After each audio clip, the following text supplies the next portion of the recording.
ఆనాడు బంధువులు ఇంటికొస్తే చాలు ఉన్నన్ని రోజులు పండుగే, గుండె నిండుగా సంబురమే. ఆరు బయట నులక మంచంపై పడుకొని కబురులెన్నో చెప్పుకుంటుంటే మనసు నిండుగా సంతోషమే. వాళ్ళు తిరిగి ప్రయాణం అవుతుంటే ఇంకో రోజుంటే బాగుండనిపించి ఎక్కే బస్సు వచ్చి వెళ్ళిపోయేదాకా చెప్పులు దాచిన జ్ఞాపకమే. బరువైన గుండెతో బాధపడేది కన్నీళ్లతోనే సాగనంపేది, బరువైన గుండెతో బాధపడేది కన్నీళ్లతోనే సాగనంపేది.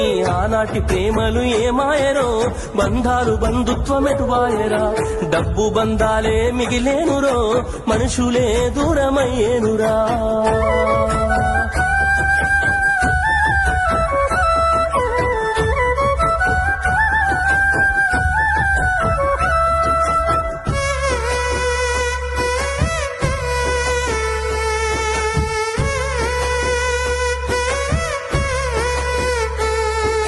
రాను రాను మనిషి కొత్తదనము కోరి స్వార్థముతోనే బతుకుతుండే, విలువలన్నీ నేడు మరిచిపోయే.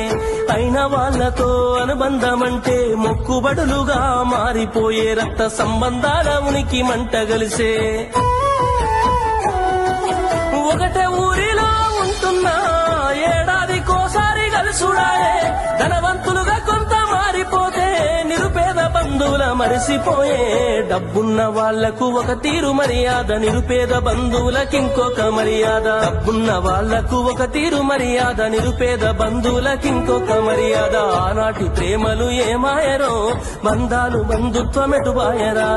ఆనాటి ప్రేమలు ఏమాయరో, బంధాలు బంధుత్వం ఎటువాయరా.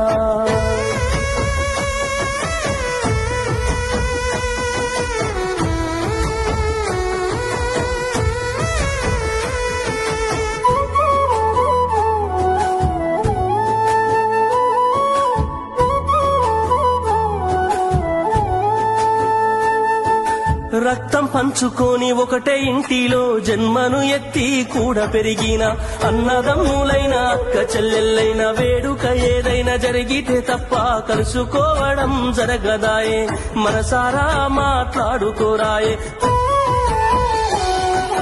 భోజనాలకు గంట ముందు వచ్చి పని ఏదో ఉందన్న సాకుతోటి మొక్కుబడిగా భోజనం అయిన వెంటనే ఉంటామంటూ వెళ్లిపోవుడాయే. కన తల్లిదండ్రులను పలకరించే తీరిక లేని సంపాదనాయే, కన తల్లిదండ్రులను పలకరించే తీరిక లేని సంపాదనాయే. ఆనాటి ప్రేమలు ఏమాయరో, బంధాలు బంధు